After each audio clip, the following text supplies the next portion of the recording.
Seguimos en esta mañana estudiando el Evangelio de Juan, ¿sí? Hemos agarrado este precioso libro, ¿sí? El Evangelio según San Juan, y estamos por el capítulo 4. Ya nos queda un domingo más y terminamos el capítulo 4 del Evangelio de Juan. Es muy interesante. Vaya al Evangelio de Juan, capítulo 4, versículo 1 al 46. El domingo pasado tocamos algunos de estos versículos, pero hoy vamos a volver a tocarlo porque vamos a ver algunas cosas más.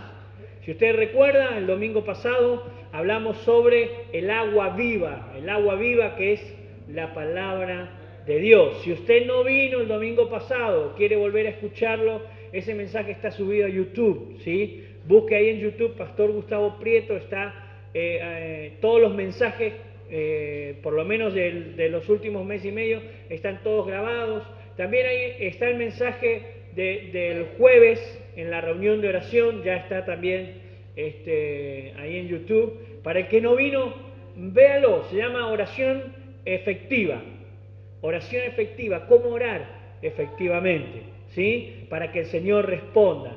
Y aprendimos algunas cosas también de la palabra de Dios. Así que le invito a que lo busque. ¿Amén? Bien, entonces dijimos, el Evangelio según San Juan, capítulo 4, del versículo 1 en adelante. Cuando pues el Señor entendió que los fariseos habían oído decir, Jesús hace y bautiza más discípulos que Juan, aunque Jesús no bautizaba, sino sus discípulos, salió de Judea y se fue otra vez a Galilea, y le era necesario pasar por Samaria. Vino pues a una ciudad de Samaria llamada Sicar, junto a la heredad que Jacob dio a su hijo José. Y estaba allí el pozo de Jacob. Entonces Jesús, cansado del camino, se sentó así junto al pozo. Era como la hora sexta. Vino una mujer de Samaria a sacar agua y Jesús le dijo, dame de beber. Pues sus discípulos habían ido a la ciudad a comprar de comer.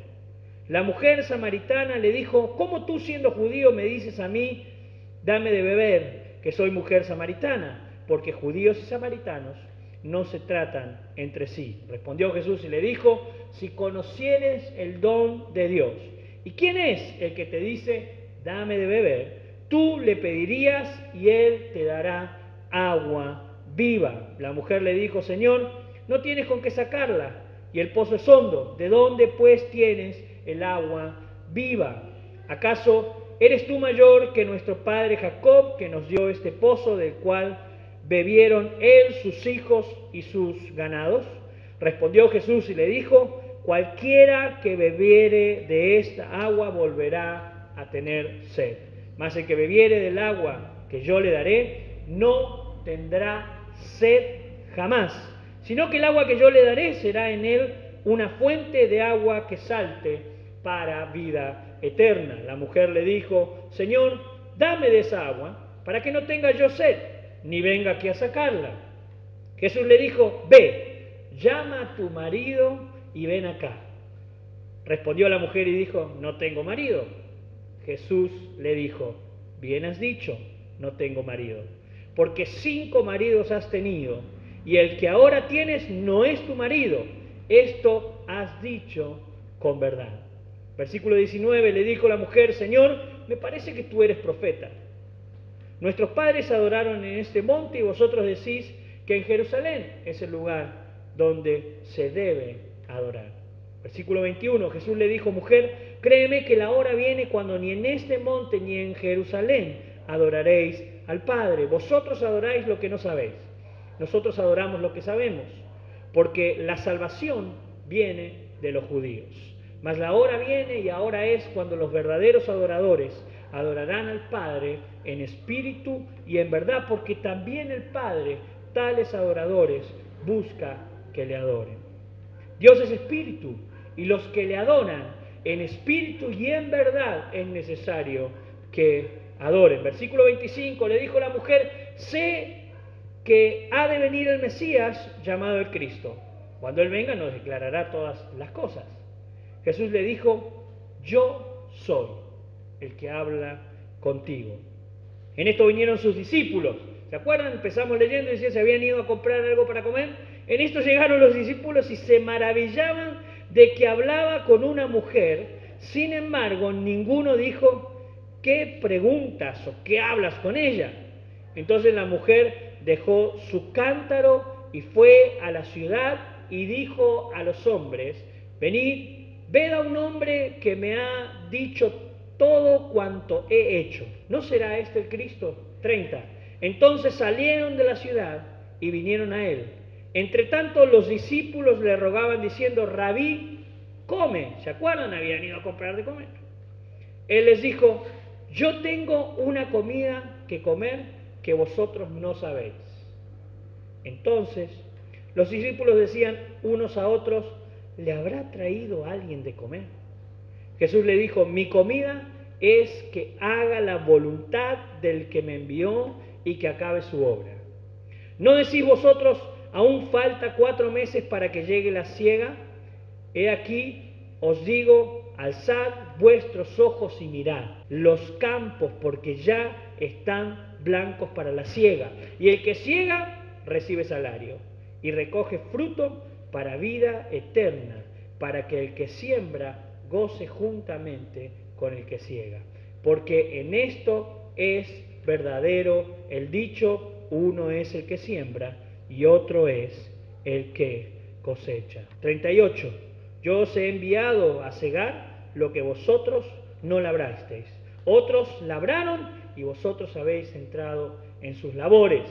Y muchos de los samaritanos de aquella ciudad creyeron en él por la palabra de la mujer. Se lo voy a repetir de nuevo. Muchos de los samaritanos de aquella ciudad creyeron en él por la palabra de la mujer, que daba testimonio diciendo, me dijo todo lo que he hecho. Entonces vinieron los samaritanos a él y le rogaron que se quedara con ellos y se quedó allí 2 días. ¿Se acuerda? Lo hemos estado viendo, el Señor iba de paso, volvía a Galilea y sin embargo tuvo que quedar por causa de lo que estaba pasando en ese lugar. Y creyeron muchos más por la palabra de él. Y decían a la mujer, ya no creemos solamente por tus dichos, porque nosotros mismos hemos oído y sabemos que verdaderamente este es el Salvador del mundo. ¿Amén? ¿Oramos al Señor? Amén. Señor, te damos infinitas gracias por la verdad de tu palabra, por tu amor y por tu misericordia.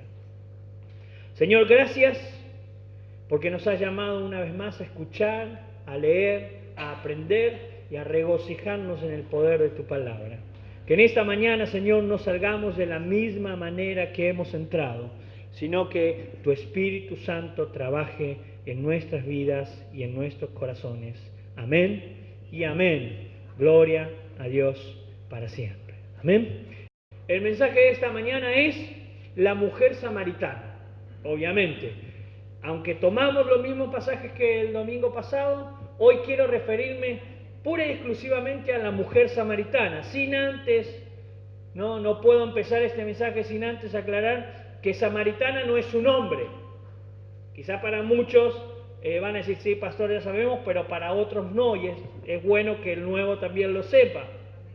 Samaritana no es su nombre. ¿Qué significa samaritana? Que nació en Samaria, ¿sí? Entonces era la mujer que nació en Samaria. ¿Qué es Samaria y por qué los judíos no tenían contacto con los samaritanos? ¿Por qué los judíos no se trataban con los samaritanos? No pretendo dar una clase de historia, porque recién estoy en mi primer año de historia, entonces ya cuando me reciba daré una clase de historia con respecto a esto, pero sí podemos decir algunas cosas. Samaria fue la capital del antiguo reino de Israel, perteneció a las 10 tribus de Israel. Israel en un momento se dividió, ¿sí? ¿Se acuerdan? Estaba David, que fue rey, después vino Salomón, y después vino Roboam, y Roboam, se la voy a dar así, se la mandó mal. Entonces, ¿qué pasó? Se empezó a dividir el reino y se fueron 10 tribus de Israel o 10 pueblos de Israel para un lado y quedaron solamente 2 del otro lado, ¿sí? Que eran Judá y Benjamín, quedaron por un lado, y las 10 tribus quedaron por el otro. Se las conoció como las tribus del norte. Estas 10 tribus fueron conocidas como las tribus del norte. Las tribus del norte sufren a lo largo de la historia muchos embates a través de los asirios. Los asirios empiezan a atacar a través de su rey Sargón, empiezan a atacar a estos pueblos. En el año 721 a.C. toman la ciudad. En esa ciudad, en una de esas ciudades, entonces era la ciudad de Samaria. Introduciendo ahí entonces en esa ciudad, donde antes había un culto a Dios, empiezan a introducirse cultos paganos. Y se empieza a adorar a Dios mezclado con un montón de otras formas de adorar a Dios. Muchos de los judíos que vivían en esa tierra fueron llevados cautivos a otras ciudades. En el año 331 pasó, por ejemplo, por ahí Alejandro Magno. Ese les va a sonar un poco más, ¿no? Entonces fueron muchos los que fueron pasando y fueron introduciendo en una ciudad como la ciudad de Samaria adoraciones paganas. Y se fue mezclando la raza judía con esta cantidad de gente que venía de afuera, y ya no, los samaritanos ya no eran una raza judía de primera mano. Samaria es la tierra de Jezabel. Si usted conoce la tierra de Jezabel, es donde Elías se enfrenta a los profetas de Baal. Y en ese día mata a 800 profetas. 400 de Baal y 400 de Acera. Es la tierra, obviamente, entonces, de Elías y Eliseo. Samaria tiene una historia, tiene algo de parte de Dios. ¿Por qué? Porque originalmente pertenecía al pueblo de Dios. Los samaritanos, como obedecían el libro del Pentateuco, que es el antiguo libro que usaban los judíos, adoraban en el monte Gerizim, que era un monte donde el Señor, cuando estudiemos el Antiguo Testamento, vamos a descubrir que era este monte, pero era un lugar muy importante donde ellos tenían que adorar. En una parte del relato ella le pregunta, ¿en este monte tenemos que adorar o en otro lado? ¿Por qué? Porque a pesar de todos estos embates y que se había mezclado la adoración, algo había quedado de la palabra original del Señor. También ellos esperaban a un Mesías. Aunque ellos esperaban un Mesías, ellos tenían entonces que saber si realmente lo que estaban adorando era así y si el que venía era entonces el Hijo de Dios. ¿Por qué no se querían samaritanos y judíos? Porque constantemente judío evitaba pasar por Samaria. Era totalmente así. Todo el mundo decía, no podemos pasar por Samaria, nos vamos por otro lado. ¿Por qué no se querían? La respuesta es muy sencilla. Flavio Josefo, que es un historiador, cuenta una historia donde dice que los judíos, que los samaritanos, cuando las cosas le iban bien a los judíos, los samaritanos decían, nosotros también somos judíos. Ahora, cuando las cosas le iban mal a los judíos, los samaritanos automáticamente, dice Flavio Josefo, se ponían del lado de los asirios. Y vamos a encontrar cuando estudiemos Primera y Segunda de Reyes, cuando estudiemos Amós o Esdras, vamos a encontrar cómo este pueblo terminaba atacando al pueblo de Dios. Entonces había algo ahí que no podía unir a judíos y a samaritanos. La cosa estaba así entre Jesús y la mujer samaritana. Jesús sabía todo lo referido a la historia que tenía Samaria, así que todo, absolutamente todo, deja en claro que le era necesario al Señor pasar por Samaria. ¿Por qué? Porque el Señor tenía un plan para ese pueblo. Aunque la actitud humana no era la correcta, el Señor tenía un plan para ese pueblo. Entonces, quiero ahora sí que nos centremos pura y exclusivamente en la mujer samaritana. Y que encontremos en este relato, ¿no?, 7 formas distintas de ver a esta mujer samaritana. Cómo ella, al encontrarse con el Señor, fue transformando su discurso. Cómo ella fue cambiando su corazón. Cómo la mujer samaritana fue definitivamente transformada después de un encuentro real con el Señor. Mira, ahí en el capítulo 4 versículo 18.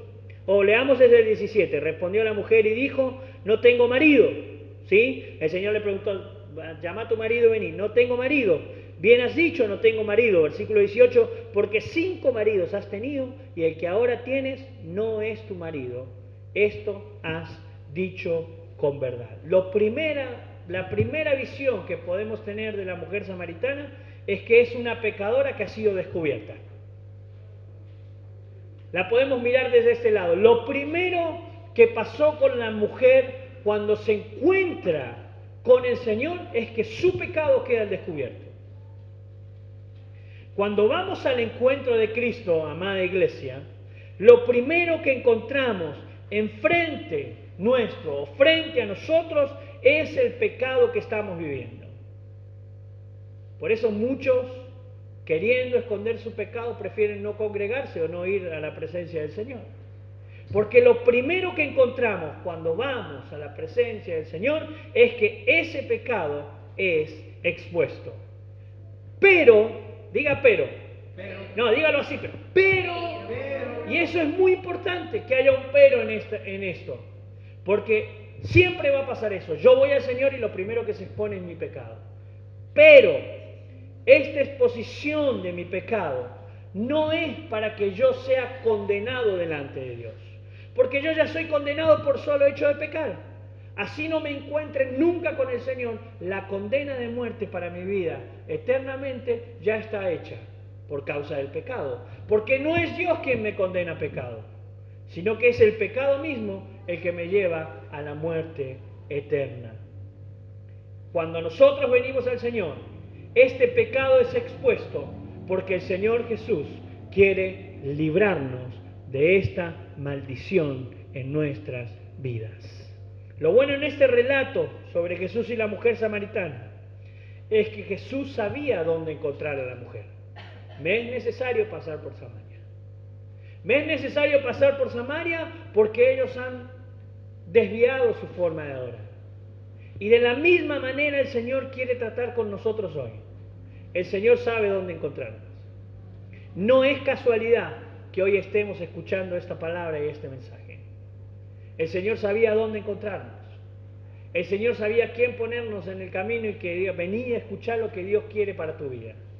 Porque hoy Dios quiere librarte de la maldición del pecado que vive nuestro cuerpo. Jesús te está buscando hoy. Jesús te está buscando hoy. No te resistas a decirle al Señor, Señor Jesús, yo quiero tenerte hoy en mi vida y en mi corazón. Porque en cuanto el Señor viene, todo nuestro lamento es cambiado en alegría. Toda nuestra tristeza es borrada. El pasado es borrado. Y empezamos a vivir una nueva dimensión en lo espiritual. No esperes al final de la reunión para decirle a Jesús, yo te quiero en mi vida. Hacelo ahora mismo. Yo, Señor, te quiero en mi vida, te quiero en mi familia, te quiero en la vida de mis hijos, te quiero en mis finanzas. Señor, quiero que vos obres en esta mañana en mi vida y en mi corazón. De la segunda forma que podemos ver a la mujer en esta mañana es que es una indagadora activa. Versículo 9 del capítulo 4. La mujer samaritana le dijo, ¿cómo tú siendo judío me pides a mí de beber que soy mujer samaritana? Porque judíos y samaritanos no se tratan entre sí.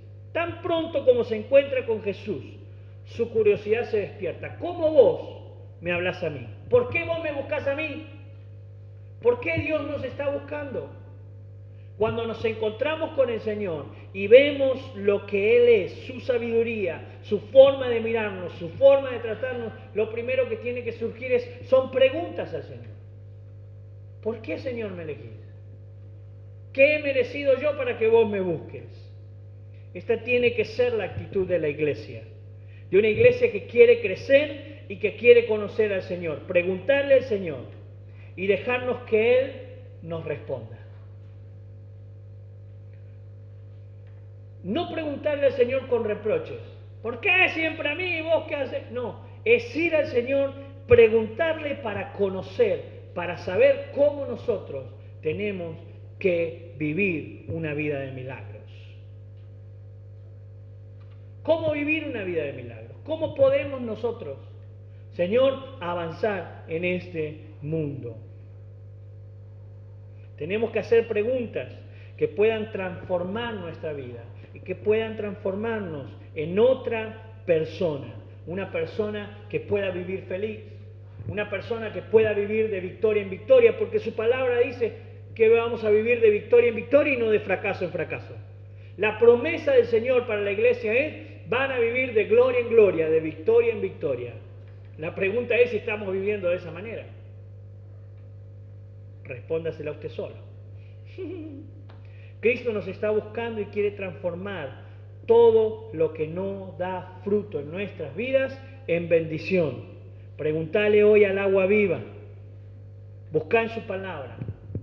Acércate a un grupo de crecimiento bíblico en esta semana. Es muy importante que estudiemos juntos la palabra de Dios.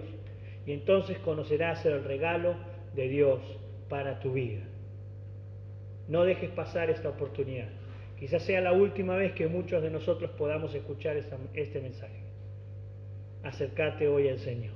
Lo tercero, que encontramos es una examinadora carnal. Le gusta preguntar, pero la pregunta de la mujer en el versículo 9 se parece mucho a la pregunta que hizo Nicodemo. ¿Se acuerdan cuando vimos a Nicodemo? Que le dijo: Señor, ¿puede acaso un hombre meterse al vientre de su madre para nacer de nuevo? Todos sabíamos que no. Ella lleva su indagación a preguntas que parecen no tener nada de espiritual, o no sabe cómo comunicarse con el Señor. Los que llevamos más años en el Evangelio usamos otro tipo de términos, ¿no? Preguntamos al Señor cosas más espirituales, no cosas carnales, ¿no? Pero sin embargo ella se encuentra por primera vez con el Señor. Esto pasa cuando recién nos encontramos en el camino de Dios.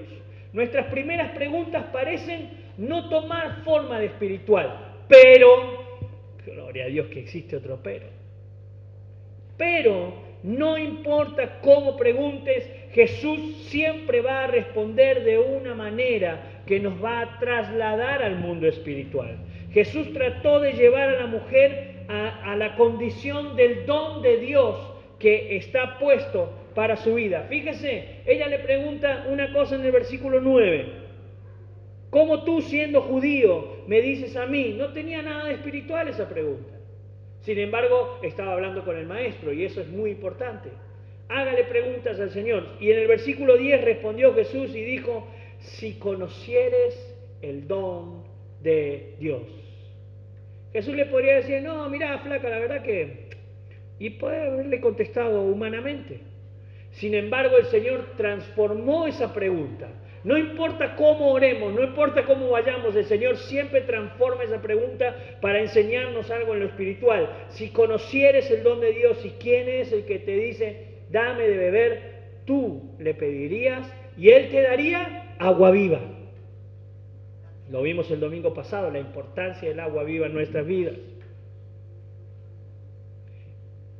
Inmediatamente el Señor transformó la pregunta de la mujer para llevarla a conocer el mundo espiritual. La mujer continúa todavía en su actitud carnal y sigue preguntando de esa manera, versículo 11 y versículo 12. La mujer le dijo: Señor, no tienes con qué sacarla. ¿Sí? Fíjese que sigue hablando de la parte humana y todavía no entra al mundo espiritual. No tienes con qué sacar el agua. Y el pozo es hondo. ¿De dónde pues tienes el agua viva? ¿Acaso eres tú mayor que nuestro padre Jacob, que nos dio este pozo del cual bebieron él, sus hijos y sus ganados?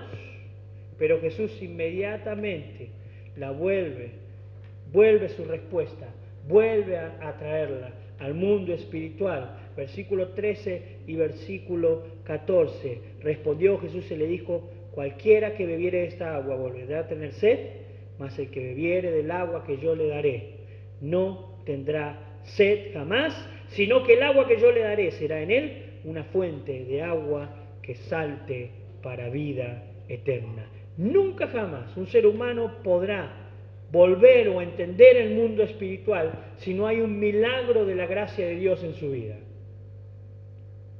Todavía no había penetrado la palabra de Dios en su corazón. Todavía no había causado este impacto la palabra de Dios.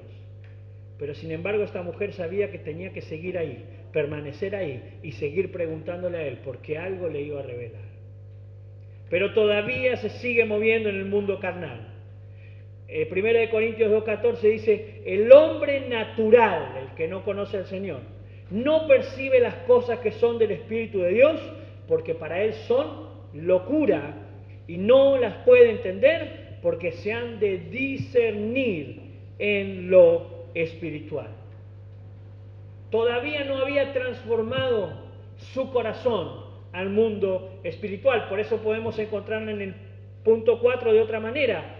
Ya la encontramos confundida y la encontramos frívola, la encontramos fría ante la palabra del Señor. El Señor le dice, yo te voy a dar un agua que cuando vos tomes esa agua no vas a tener sed nunca más.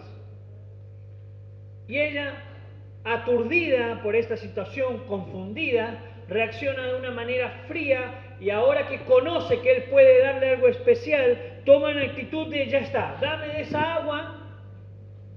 Su respuesta es, bueno, dame de esa agua, entonces yo tomo de esa agua y nunca más voy a tener sed y ya no tengo que venir a sacar del pozo, no tengo que caminar con este cántaro tanto. Y toma la palabra de Dios, toma las palabras del maestro de Nazaret como una fórmula mágica. ¿No le suena? Si yo hago esto, entonces todos los problemas se me solucionan. Fíjese que quiere tener un intento de encuentro con el Señor, pero no quiere todavía entregarse en lo espiritual. Y su manera de reaccionar frente a la palabra es, esto es mágico. Yo sé que si doy mi ofrenda, Dios me bendice. Entonces, como yo ofrendé, ahora te toca bendecirme. Yo sé como que si doy mi diezmo, Dios me bendice. Entonces, muchos hemos cambiado, o han cambiado, porque yo nunca jugué, pero muchos han cambiado el quiniseis por el diezmo. Yo sé que si le doy a Dios, Dios me bendice más que si le juego 3 pesitos al... ¿No? Muchos han cambiado la bendición de Dios tomándola de esta manera. Dame, entonces yo ya está. Voy y pacto en una iglesia, doy mi ofrenda. ¿Cuánto hay que poner para que Dios me bendiga? ¿No? Y ahora escuchamos radios cristianas, la televisión. Si usted no da esa ofrenda, vamos a orar por usted y entonces usted que ofrendó va a recibir la bendición de Dios. Hablan de esa manera, ¿no? Nos adornan, gloria a Cristo, ¿no? Y nos hacen todo un espectáculo para que nosotros transformemos lo que tiene que ser como bendición como algo mágico. Y terminamos muchas veces, o muchos terminan reaccionando de esta manera. Las cosas de Dios nunca son reveladas a un alma frívola y especuladora. No vengas a escuchar la palabra de Dios para ver qué tajada podés sacar para vos. Es tiempo de venir al Señor para que el Señor pueda transformarnos. El arado de la convicción debe penetrar profundamente en nuestras vidas. La semilla de la palabra tiene que hallar un corazón honrado para germinar. Es tiempo en esta mañana de decirle al Señor, definitivamente te entrego mi corazón. Señor, no uso más tu palabra como magia. Quiero que llenes mi vida, que formes parte de mi vida y que formes parte de mi corazón. Yo creo que en un momento esta mujer se dio cuenta de lo que estaba haciendo. Porque en el versículo 16 al 20 la encontramos de otra manera. Y este sería el punto número 5. Ya no es una mujer que pregunta desde lo carnal, sino que la vamos a encontrar como una indagadora religiosa. Ya no le deja de importar lo que estaba pasando en lo natural y se mete en la profundidad del conocimiento de la adoración del Señor, del 16 al 20.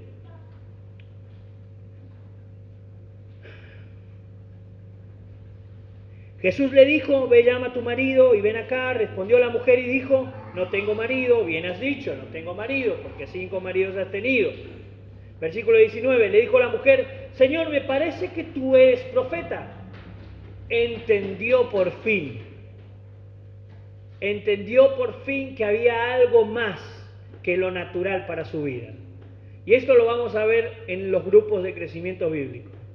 Los que están llegando por primera vez y empiecen a estudiar la Biblia, se van a dar cuenta que en algún momento ya dejan de plantear sobre lo natural y lo vamos a ver en lo espiritual. Ahí nomás, inmediatamente ella reacciona y dice, no. Esta conversación o esto que yo estoy haciendo no está yendo hacia la dirección correcta. Yo necesito desviar esto definitivamente hacia el lugar que hay.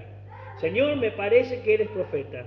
Nuestros padres adoraron en este monte y vosotros decís que Jerusalén es el lugar donde se debe adorar.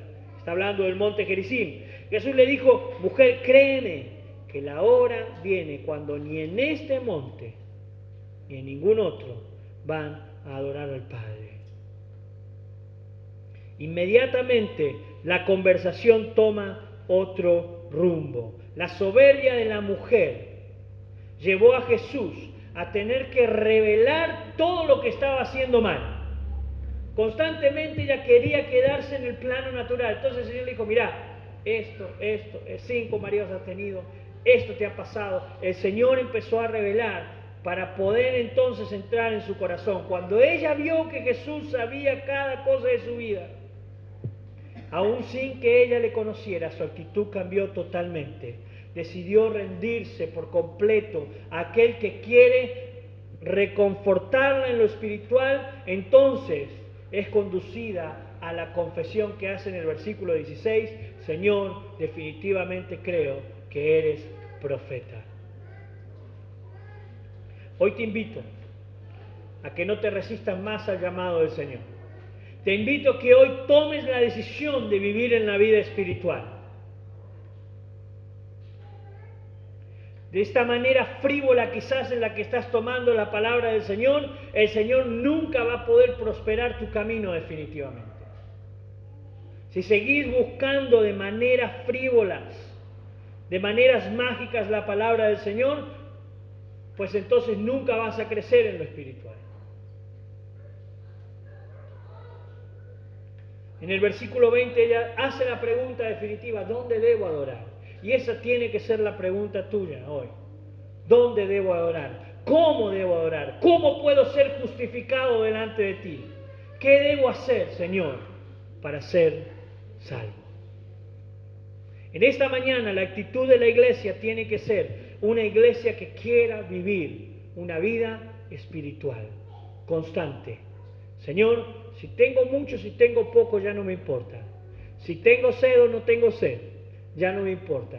Yo quiero definitivamente tu gracia y tu presencia, porque su palabra promete que si le buscamos primero a Él, todo lo demás, todo lo que yo necesito, viene añadido a su presencia.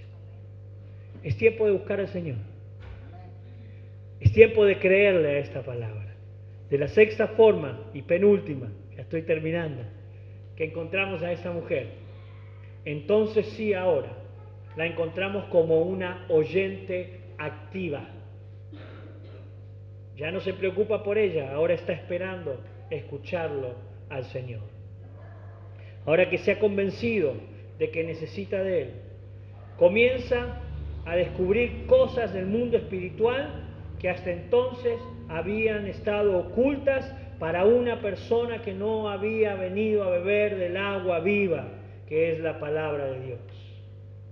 Cuando entendemos que el Señor es quien trae profecías para nuestra vida, quien trae palabra de agua viva, nuestro oído empieza a funcionar. Y necesitamos escuchar palabra de Dios. A partir de este momento, ella bebería entonces del mensaje de salvación.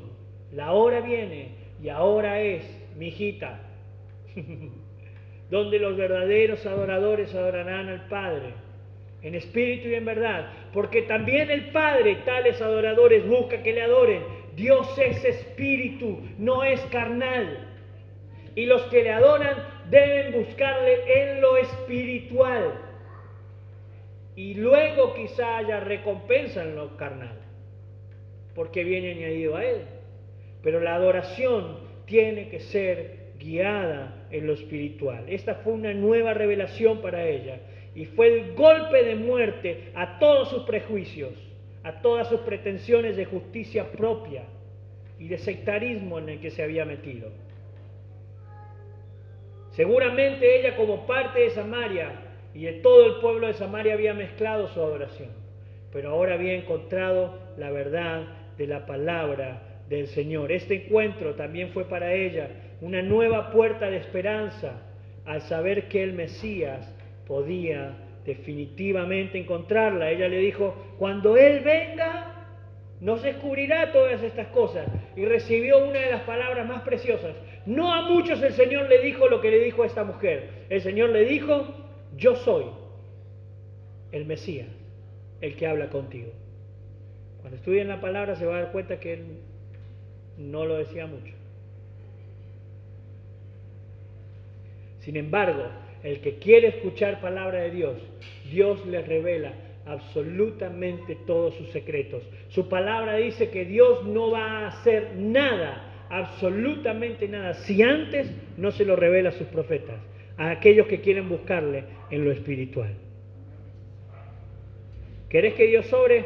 Vos lo vas a saber primero. Esa es una promesa de su palabra. Y por último, entonces, encontramos y vemos a esta mujer como una evangelizadora. ¿Qué es el plan de la iglesia? Versículo 28 al 30. Entonces la mujer dejó su cántaro y fue a la ciudad y dijo a los hombres. Escuche bien, lo primero que hace ella, ¿sabe qué? Dejó su cántaro ahí. Con solo este pasaje podemos tener una hora hablando, si usted quiere. Porque el cántaro es lo que a ella le iba a dar el agua para poder subsistir. Sin embargo, cuando se encontró con el Señor, dejó su cántaro ahí y se fue. Ya no le importaba lo material, ya no le importaba su vida carnal, le importaba lo espiritual. Vamos de nuevo. Entonces la mujer dejó su cántaro y fue a la ciudad y dijo a los hombres: venid, ved a un hombre que me ha dicho todo cuanto he hecho. ¿No será este el Cristo? Entonces salieron de la ciudad y vinieron a él. Ella salió de delante de Jesús, pero no para dejarlo ahí y hacer lo que ella quisiera. Ella salió de ese lugar delante de la presencia de Dios simplemente para decirles a otros: vengan por favor, porque he encontrado lo que todos necesitamos para nuestra vida. Esta tiene que ser la actitud de una iglesia que es viva y es eficaz. ¿Cómo podemos medir nuestra vida espiritual? Y si todavía estamos en lo carnal o ya estamos en lo espiritual, es cuántas ganas tenés de decirles a otros: he descubierto al Salvador para mi vida, quiero que vos lo tengas también. Cuando encontramos al Señor, lo primero que se va de nuestra vida es la mezquindad. ¿Se puede decir? ¿Se puede decir así? Gracias. Mi esposa siempre me hace sí o no, porque por ahí digo cada cosa. La mezquindad de querer tener todo para mí. Había un viejo pastor que decía que nos convertimos en ovejas. Dame, ¿no? Lléname, todo me. Pero el que se convierte ya no es dame, sino es: Señor, dame, pero dale a Él. Necesito que otro entienda lo que yo encontré. Cuando la iglesia ha conocido a Cristo, se convierte en una iglesia evangelizadora. Entonces, si querés saber cómo está tu vida, pregúntate: ¿a cuántos has invitado en esta semana a que escuchen lo que vos has encontrado? Si no, es tiempo de dar un paso más. Es tiempo de dar un paso más hacia adelante y empezar a ver al Señor en lo espiritual. Déjeme hacerle un resumen para terminar entonces con esto. Y te voy a hacer esta pregunta una vez más. ¿En qué etapa de crecimiento estás? La etapa 1 fue una pecadora descubierta. Si seguís pensando que tu pecado es mayor que el amor de Dios, entonces estás en esta etapa. ¿Todavía te importa más el pecado que el amor de Dios? Es tiempo de que veas el amor de Dios, porque el amor de Dios cubre multitud de pecados. Y en cuanto encuentres el amor de Dios, lo primero que dejas de hacer es de pecar, porque tu vida es guiada hacia otro lado. La segunda cosa entonces fue una indagadora activa. Seguís preguntándote y nunca arrancás. ¿Será esto? ¿Será que tengo que diezmar? ¿Será que tengo que ofrendar? ¿Será que tengo que ir al culto? ¿Será que tengo que ir a una reunión de damas? ¿Será que tengo que estar en el grupo de crecimiento bíblico? ¿Qué será? No, bueno, no importa, no me voy a poner a cantar esa, pero ¿entienden? Seguimos preguntándonos cosas y nunca entramos en el mundo espiritual. Tercer punto, una examinadora carnal. Seguís dándole más importancia a la carne que a lo espiritual. ¿Será, Señor, que me vas a dar para que yo cambie mi auto? Yo le voy a pedir para una peluca. Bueno, pero esas son otras cosas que uno quiere hacer. 4. Confundida y frívola. Cada palabra de Dios la seguís tomando sin darle la importancia que ésta tiene para tu vida. O si no, entraste en los últimos 3 puntos donde está nuestra mujer. El tiempo de que pases a la segunda etapa hoy. 5. Una indagadora religiosa. Empezá a vivir en lo espiritual y a preguntar qué dice la palabra de Dios para tu vida. Convertite en un oyente. Ella se convirtió en una oyente activa. Convertite en un oyente. Convertite y sumate a los estudios bíblicos, sumate al grupo de crecimiento bíblico, sumate a las reuniones de oración. No dejes pasar la oportunidad de escuchar su palabra, porque en esa palabra vamos a ser transformados. Y por último, ella se convirtió en una evangelizadora, convertite en un evangelizador de su palabra. Entonces verás prosperar tu camino y absolutamente todo te saldrá bien, porque esa es la promesa de Dios para nuestras vidas. Te invito a que cierres tus ojos ahí donde estás.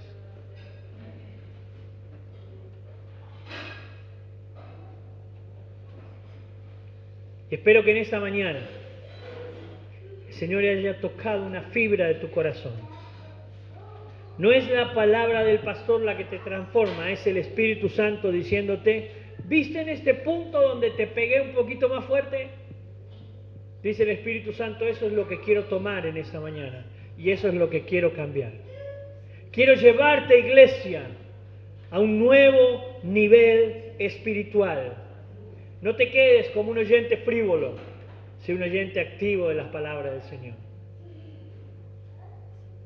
No te quedes en medio de tu pecado. Dios quiere librarte en esta mañana de tu pecado.